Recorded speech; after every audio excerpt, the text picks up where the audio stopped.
this lesson, we're going to look at putting together reason eclecticism, which is including the two halves, internal evidence and external evidence. And we're going to think through some of the same textual problems that we've wrestled with previously, as well as a new one. The basic principle, as we pointed out, of textual criticism is to choose the reading that best explains the rise of the others. And the basic approach towards solving problems that I take is as follows. First, examine the internal evidence. If a variant is predictable, then some scribe somewhere was probably tempted to create it. And the way I do it is I look at my Nestle text, which has symbols in the text, to tell me what kind of a variant there is. Without having to look at the apparatus, I can tell, is this an addition, is it an omission, a substitution, a word order change up, something like that. And if I can predict a textual variant, and then I look in the apparatus, and I'm about 70–75% accurate on that. I'm predicting a variant, and most of the time I see that some scribe has already done that. That tells me that variant is almost surely not authentic. And then when I go through the whole examination of internal evidence, I give a letter grade to the preferred reading from the internal examination. What I mean by the letter grade is I give an A, B, C, or D only to the reading that I think is authentic. I don't give any grade to the other reading. In other words, I'm saying this is how certain I am that this reading is authentic on the basis of internal examination. A means I'm morally certain. B means I'm pretty darn sure. C means, you know, this is kind of iffy, but I think the evidence is slightly more for this. And D means I had to flip a coin. The UBS text, the Greek New Testament, is really the same as the Nestle text, but different apparatus and different textual problems that they deal with. It has a letter grade system as to what they consider to be the original text. And it originally had A, B, C, or D. They have now dispensed with D because they had very few places where they went with a D. I still have a D in my approach. There are some places that are very difficult to tell. But that's on the basis of just internal evidence, and then the external evidence might overturn it. So that's part of what I look at. Then I look at the external evidence without regard for my tentative conclusion from the internal considerations. It's as if to say I've just shut that out of my mind. And I start with internal evidence first because most people give a preference to external evidence, as if to say, yes, but the manuscripts say this, therefore I have to go with this reading. Most reason eclectics do. I try to give an equal weight to both, and that's the approach I take. So in order to do that, starting with the internal evidence, I know I will be persuaded when I look at the external evidence and say, well, this is what I would have considered to be authentic, so I try to do that second. And then I give a letter grade to the preferred reading from the external examination as I go through all three elements, and again, just to the preferred reading. Once I've done that, then I combine the two grades, keeping in mind my basic principle of choose the reading that best explains the rise of the others. Now, when I think about that combination, at first it sounds like it's thoroughly mechanical. So, for example, if I have an A rating for reading X from the internal evidence, and then I have a C rating for reading X from the external evidence, combining those two grades means I have overall a B rating for my level of certainty about that particular reading. And that would be accurate. That's how I do it. However, sometimes I'll have, say, a B rating for reading X from the internal evidence and a B rating for reading Y from the external evidence. Now they tend to cancel each other out. So I have to wrestle with that and think through the fundamental principle, how can I explain which reading must have come from the others? And we'll look at a problem where actually I give an A internally to one reading and an A externally to the other reading. And we'll show you how we wrestle with that. This is a hermeneutical spiral. It's not something that we just say, let's just combine this and do it mechanically, but these two influence one another, and sometimes I have to probe further to see how to wrestle with this. Well, what I've chosen for this lesson is one very easy problem and three very difficult problems that will illustrate the whole process. And what these are going to illustrate is that textual criticism is both a science and an art. Later, in later lectures, I'm going to illustrate the process with textual problems that I think are easier to solve, but they are famous problems and extremely significant. But I want you to keep in mind that all of the problems that I am using include variants that are both meaningful and viable, that means they belong to that very small percentage of all textual problems. 1/4 of 1% of all textual problems are meaningful and viable. And most of those are meaningful in the sense of, is it Lord or is it Jesus? Something like that, like in John chapter 4, verse 1. These are meaningful in a much more significant way. And so they belong to the stratosphere of importance of the 1/4 of 1%. And yet, no cardinal doctrine is jeopardized by any of these textual variants. What Bengel said in the 1700s is still true today. We don't have these cardinal doctrines that are in jeopardy because of the textual variants. Okay, let me begin with the first illustration, Revelation 1:4. And here in the Net Bible, it's translated, "From John to the 7 churches that are in the province of Asia. Grace and peace to you from he who is." In the Net Bible, it actually is in quotes, "from he who is, and who was, and who is still to come, and from the 7 spirits who are before his throne." The "from he who is there, and the reason it's in quotes is because that's bad grammar. If you don't put it in quotes, then it would be "from him who is," would be the correct form in English, but that's actually not what the Greek says. "From he" is very, very bad English, as any English teacher will tell you, and yet that's the equivalent of what we have in Greek, and so we're going to be wrestling with that. There is a textual variant, "from God who is." Now, the difference in the Greek between these two is apohaon versus apotheu. So if you know Greek, you can wrestle with that. From God. Now, God is put in the genitive case, which is the only case after this preposition "from" can take. You have to have the genitive case. That's what anybody who's had literally 3 weeks of Greek will know. How could John write the book of Revelation where he rubs 2 sentences together that make any sense when he blunders over a huge mistake like this? I mean, come on, John. 3 weeks of Greek, apo takes the genitive. You should know that by now. Well, maybe it's not a mistake. Some scholars have said that if this is a mistake in the Greek New Testament, it is far and away the worst grammatical blunder in the entire text. The kind of a schoolboy mistake we'd have. But then again, virtually nobody thinks it's a mistake, and there's good reasons to think that it's not one. And yet the scribes are dinking around with the text because they say, "Oh, that's abrasive on my ears. I've got to fix it." Okay, so we've got he who is versus God who is. The internal evidence, transcriptional probability, what a scribe would be likely to do. They would see this as a grammatical error. He who is significantly softened with God who is, because God is in the genitive case coming after apo. And then intrinsic probability. What would the author likely to have written? We're going to address this at the end. But I would give an A for he who is. That's the one I think is authentic on the basis of internal evidence, and some of which is intrinsic, which I'll address later. I'd say I'm pretty sure he who is authentic. Well, when I look at the external evidence, what I discover is this. There's no Western text for the book of Revelation.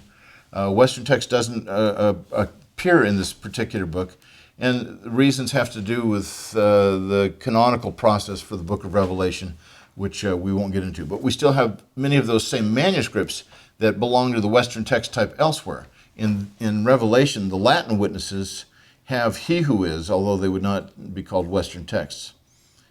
The Alexandrian manuscripts are solid for he who is. It's only the Byzantines that have God who is, and yet the Byzantine manuscripts are split. The majority have God who is, and yet a very, very strong minority have he who is. So I'd say this is a slam dunk. He who is what's in the original text on the external evidence. Now, that tells me he who is authentic. But then I want to look at combining these two, and I also have to ask the question, why would scribes be willing to change this? That was pretty obvious. But what would John have meant in the first place? And that's the intrinsic evidence that I want to bring in now. When you look at intrinsic probability, this is where you really want to examine the context, and you actually do exegesis in the text to see what's going on. And what I've discovered is this. In Revelation 1:3, John starts this book by saying, "Blessed is the one who reads the words of this prophecy, and blessed are those who keep the things written in it." Well, he's giving his audience a statement that, pay careful attention to my words and you'll be blessed. Their immediate reaction after they get to the very next verse is, "John, why didn't you pay careful attention to your own words? You're asking us to do it, but look what you've just done here. That's ridiculous."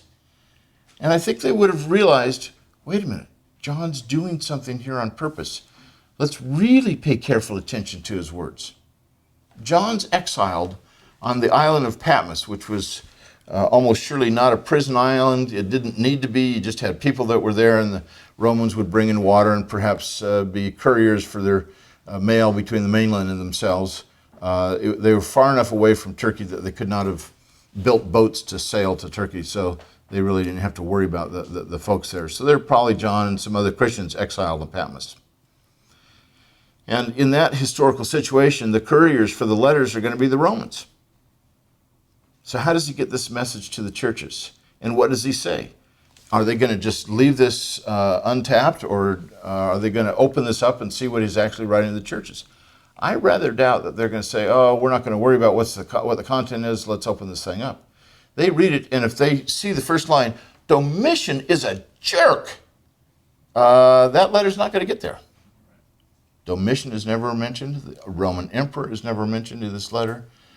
In fact, and it is a letter really, you don't get Rome mentioned at all explicitly. But what you get is John is trying to get his audience to understand what he is saying. And how does he do it? He does it by using bad grammar. The bad grammar sends up a red flag, say, pay attention to my words, especially when the grammar is bad. Ancient Greek did not have quotation marks. So if you're going to quote from something, you're going to do it by putting it in the original form it was in. And what we have in this instance is this is the very first grammatical mistake we have in Revelation, if you want to call it a mistake. And it's the worst blunder, if you want to call it a blunder. Or what you have is John is quoting from Exodus chapter 3, verse 14, where in the Septuagint it says, Ego eimi haon, I am the one who is, I am who I am. And so you've got Exodus 3:14, which would be equivalent to John 3:16 today. It would be the verse that a Gentile who comes to faith in Jesus Christ says, tell me, who is this God that I'm going to be worshiping? So I'm sure they had Exodus 3:14 at the end of these hippodromes while you had the horse rides going all around. Some guy with orange hair is going to hold up his sign that says Exodus 3:14, you know. But he says, I am that I am. Ego eimi haon. In John's gospel, 25 times he uses ego eimi. In Revelation, 8 times he uses haon, the other half of this great statement. He really is concerned that they know who this God is that he's worshiping. Well, here's an analogy to think about. In the preamble of the Constitution, it says, we the people of the United States, in order to form a more perfect union, etc. If I said to you, do you believe in we the people? You would know what I'm talking about.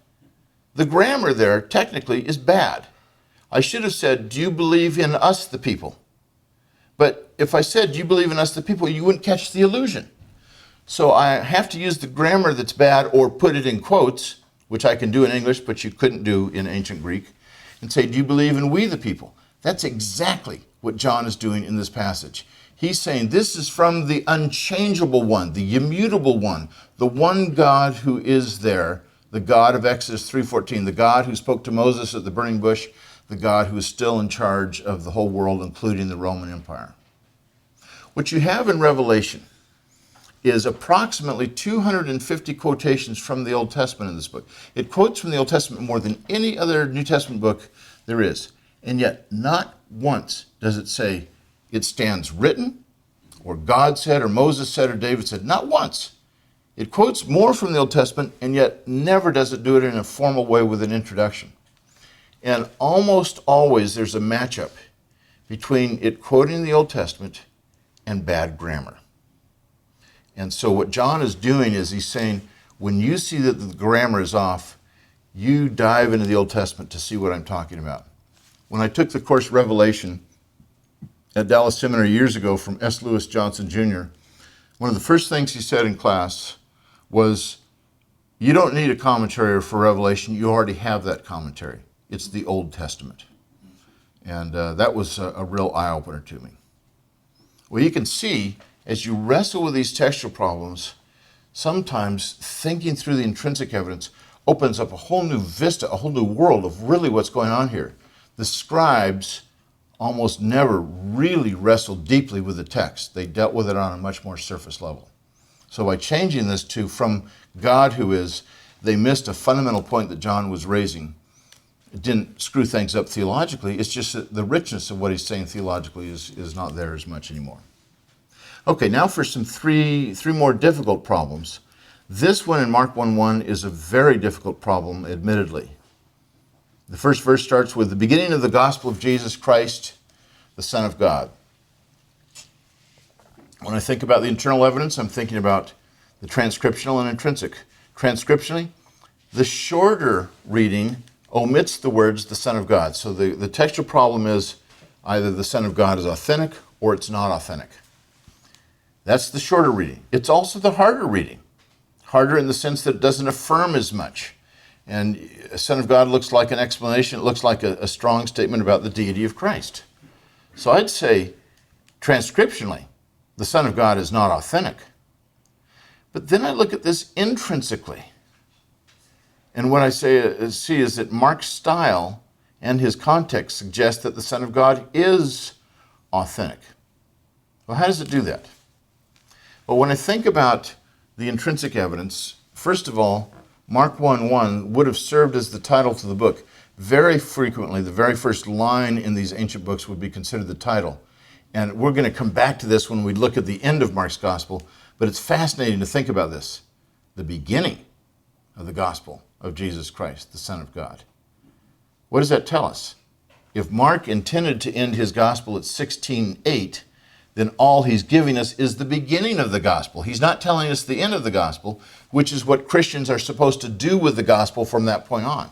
It's going to be fascinating to see what he's trying to accomplish here. So Mark 1:1 would serve as the title to the book. And as you go through this book, Son of God comes at very crucial junctures. In 1:11, Jesus is baptized by John. And you get the heavenly voice that says, "You are my beloved Son." As the launch into his public ministry, the day of his baptism, the Father says from heaven, "You are my beloved Son." You're the Son of God. In chapter 3, verse 11, we see that the demons declare that you are the Son of God. And later on, we see in other places and earlier, they knew who he was, and so Jesus had them shut up. So you get God declaring that he is the Son of God, demons declaring that he is the Son of God, and then the second time the heavenly voice does it is in chapter 9, verse 11, at his transfiguration. And this time, instead of just God speaking directly to Jesus, he's speaking so that James, John, and Peter hear it. This is my beloved Son. The transfiguration is the key moment before Jesus goes back to Jerusalem to face the cross. And at this point, it's a confirmation of who he is before he faces his trial, and it's a confirmation of who he is before these three disciples as well. So these are crucial junctures. And then the final one comes at the end of the book in chapter 15, verse 39.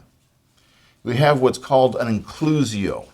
An inclusio is when you have a statement or a phrase or a theme that's at the beginning of a section and at the end of the section. And you have in Mark 15:39, when Jesus dies. Now, when the centurion who stood in front of him saw how he died, he said, "Truly, this man was God's Son." Same wording in Greek. Mark 15:39. So you get this punctuated at key times. Demons recognize who he is, the Father recognizes who he is, and a centurion does. Those who don't are his disciples.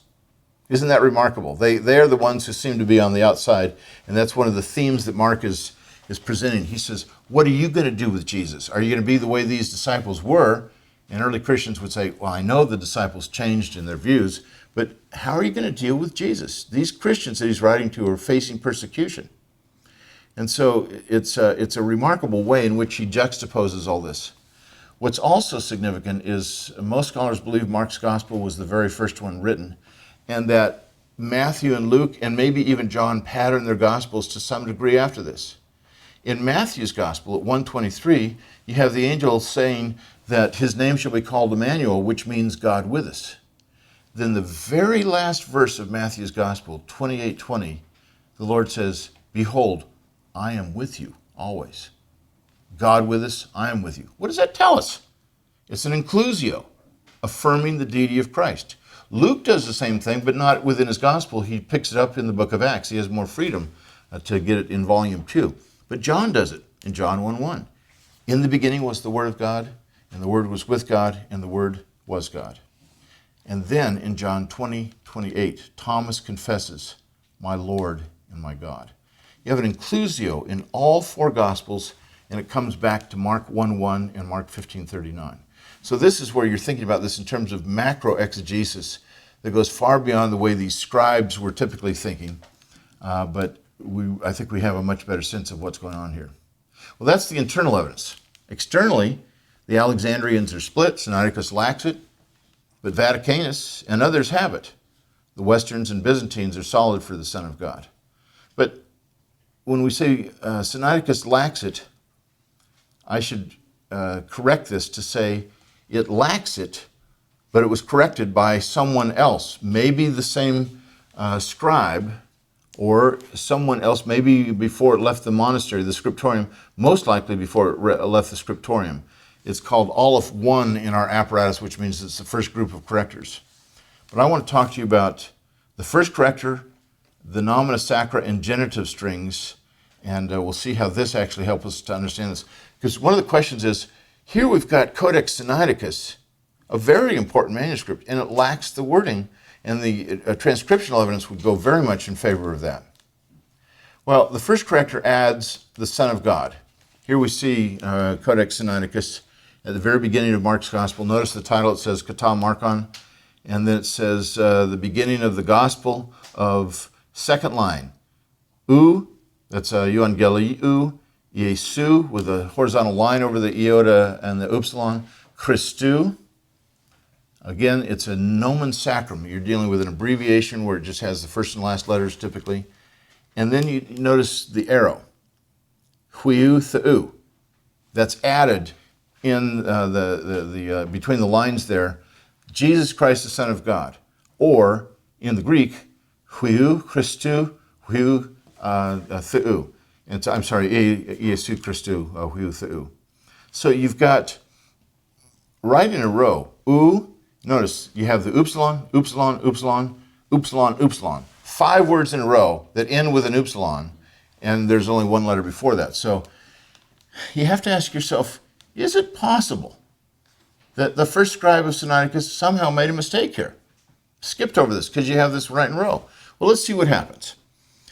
When you have these genitive strings, that you have words that are similar ending, we have a number of places, and I've gone through every single place in the New Testament where we have a genitive string of at least 5 words in a row with what's called a second declension genitive ending.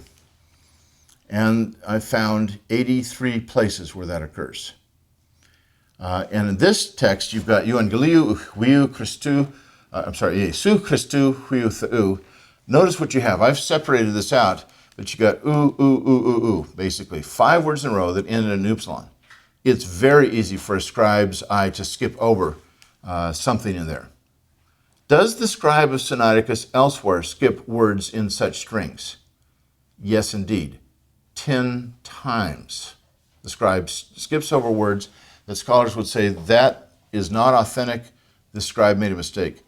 So is it therefore possible that the scribe could have done that here? He's got a 15% chance that he will have done it here too. That's pretty high.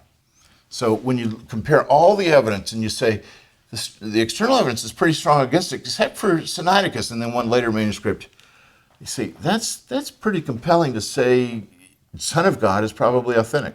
So to conclude, the internal and the external evidence combined suggest that the Son of God is indeed authentic in Mark's Gospel.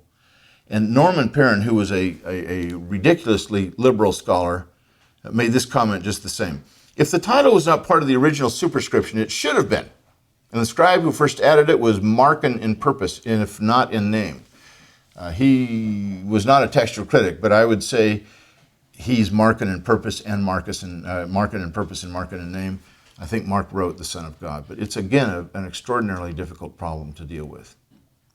Now, I'll deal with the other two at a much faster clip, but this was a tough one to think about. John 14:17. We've looked at this before, and we'll look at the other one also because I want to show you how we do it as the whole package, not just internally or not just externally. When Jesus says the Spirit resides with you and he will be in you, the transcriptional probability is that the harder reading is. He resides with you and he is in you. Why is that the harder reading? Because we know that John's Gospel says the Holy Spirit has not yet come upon them.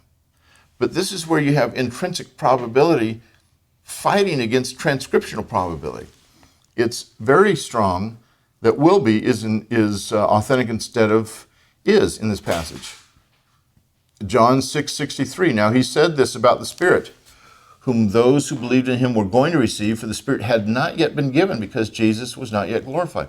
And all the way through John 14 through 17, you see this very strongly said, I go away, the Spirit's coming, this kind of a thing. And we get that in John 14:17. It seems to be crystal clear. John 20:22, Acts 1:8, Acts 2:4. Here the Spirit is coming later. He hasn't come yet. So I'd give it a B for will be, because the intrinsic evidence is so very strong, while the transcriptional evidence is going in the different direction. But here, even though it's a single word, the intrinsic evidence, I think, is fairly objective in this case. Then I look at the external evidence. And I've got some serious witnesses for is. P66, a manuscript we've talked about before. Now, notice I have an asterisk after P66. This means that that's the original hand of that manuscript, but that the text was changed, most likely in this case by that same scribe. B, no change, it has is. D, asterisk, that was changed, most likely by a later scribe in this case. And Codex W, they all read is. But virtually all other witnesses read will be, including Aleph, that is Sinaiticus. P75, which is a more important witness than P66. And then P66, the corrector, probably the original scribe, and the D corrector. But P66 and B are still excellent Alexandrian witnesses, especially B. And D is the best Western witness. So how do I go? What do I go with here? I'd give a slight preference for will be. And consequently, I'd give it a D rating. That's not very strong. And then I look at the external evidence. And here, although it's not compelling, the intrinsic evidence is will be, is almost surely what John wrote. So the external evidence is not as strong, but the internal evidence is stronger. At bottom, choosing the reading that best explains the rise of the others seems to suggest that will be is authentic. And the intrinsic evidence, to me, there is the strongest thing that I look at. Finally, Matthew 27, 16 and 17, Jesus Barabbas versus Barabbas. We start with the internal evidence. There is no unintentional reason for adding Jesus before Barabbas. None can be found. The last time Jesus was mentioned was in verse 11, and that's 20 lines above where this occurs in Codex Sinaiticus. You remember in an earlier lecture we talked about the mistake that Sinaiticus makes in 1 Thessalonians 2, where it repeats verse 13, and because of a word that it found 11 lines up, this is twice as far. The 11 lines is so rare that that's the only place in the entire New Testament where it does it that bad of a mistake.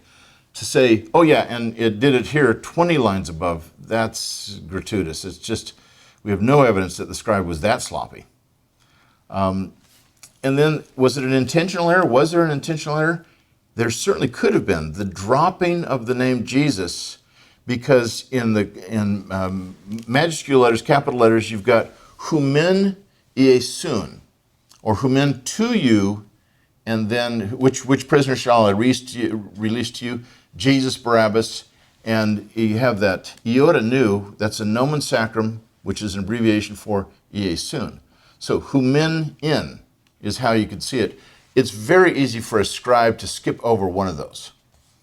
But I don't think accidental change is the reason for whatever the difference we've got here. I think we're dealing with an intentional change on the part of the scribes for almost the entirety of it. In terms of intrinsic probability, the Greek, I think, may give a telltale sign that Matthew wrote Jesus Barabbas. Verse 17, whom do you want me to release for you? Jesus the Barabbas, or Jesus, the one who's called the Christ? The, with Barabbas and Christ, seems to distinguish two different men, both named Jesus. And internally, the addition of Jesus, therefore, rates a solid A. I can't come up with one unintentional reason why a scribe could omit it. I can come up with one intentional reason why they would, add it, and I can come up with one unintentional reason why they might omit it, but I can come up with a lot of intentional reasons as to why they would omit it, which is that it doesn't sound pious. I mean, we don't want somebody named Jesus who's this robber and thief and murderer. The external evidence, Jesus Barabbas versus Barabbas, most manuscripts omit Jesus before Barabbas, both times, including virtually all the Alexandrians, all the Westerns, and all the Byzantines, virtually all of them. Only a few manuscripts have Jesus, the oldest of which goes back to the 9th century. So this is a tough problem. Externally, the omission rate's a solid A. Internally, the addition rate's a solid A. So how do I solve it? This is where I look a little bit more deeply at this, and I discover some additional factors. Origen, writing in the early 3rd century and perhaps the best textual critic of the ancient world, said, in the whole range of the scriptures, we know that no one who is a sinner is called Jesus. Well, he's wrong. Joshua is called Jesus in the Old Testament. I think he's a sinner. And there's another person called Jesus in the New Testament as well. So Origen just forgot this, apparently. But here's the thing. He had a huge influence on the manuscripts. And when they read, no one else is called Jesus, what do you think these scribes are going to do? Well, then this doesn't go with the name Barabbas. His statement reveals that he knew of the Jesus reading in his day, even though our earliest manuscripts for Jesus are 9th century, before Barabbas. So now, all of a sudden, that pushes it back 600 years. But then there's another factor. In about 20 late manuscripts, 10th century and later, we see a marginal note. In many ancient copies which I have met with, I found Barabbas himself likewise called Jesus. And that note is attributed sometimes to Chrysostom and even to Origen. So now there's these manuscripts where there's this tension of, okay, I've seen the name Jesus, I don't know if I like it, I really don't like it, but I've got to mention that it's at least found. Now, this is one of the more difficult problems in the New Testament to solve, but the fundamental principle gives the nod to the longer reading Jesus Barabbas, both because of the or the possibility of accidentally dropping out the name of Jesus after you with humen Iesun, but especially the pious motive which Origen articulates, argues that Matthew originally wrote Jesus Barabbas in both verse 16 and verse 17. Thank you again for your attention. The greatest stories, the greatest events, the greatest people, the personalities, struggles, bad guys, good guys, all kinds of stuff are filled in our heritage. But most importantly, our heritage is about finding God. Because we believe that we, as Tim prayed earlier, are indwelt by the Holy Spirit. We believe that there have been many people before us that have been indwelt by the same Holy Spirit, and that we have a connection, a spiritual DNA, if you will, that we go back and we find that, and we find inspiration, we find hope, and we find the challenges that they've gone through, and we don't have to relive things and the mistakes of the past. Yeah.